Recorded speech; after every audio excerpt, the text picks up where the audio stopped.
பட்டுடுத்தி மாளிகையில் அவளும் இல்லை, அவளை அலங்கரிக்க தங்க நகை ஆசையும் அவளிடம் இல்லை. அவள் பிறந்த நாளும் அவள் நினைவில் இல்லை, உயிரான அவள் தாயின் விதியும் அதிகம் இல்லை. கல்லறையில் உறங்கும் அவள் தந்தையையும் அவள் நினைக்காத நாளும் இல்லை.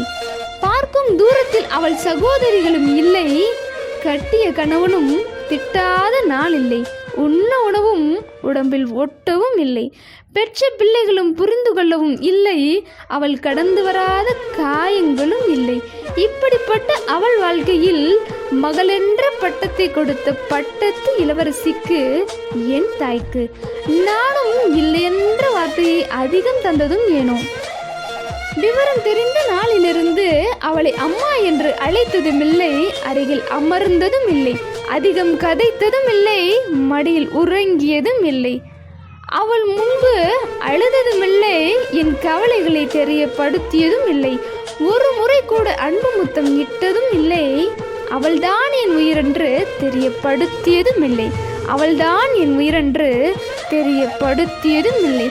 பாசத்தை இதுவரை காட்டியதும் இல்லை, தூரத்தில் இருந்த பொழுதும் நான் நலம் விசாரித்ததும் இல்லை. அவள் இல்லை என்றால் நானும் இல்லை, அவள் இல்லை என்றால் நானும் இல்லை. இல்லை என்ற வார்த்தை அதிகம் இருந்தாலும் என் இறுதி வரை அவள் என்னோடு இருக்கும். வரம் ஒன்று போதும் இறைவா.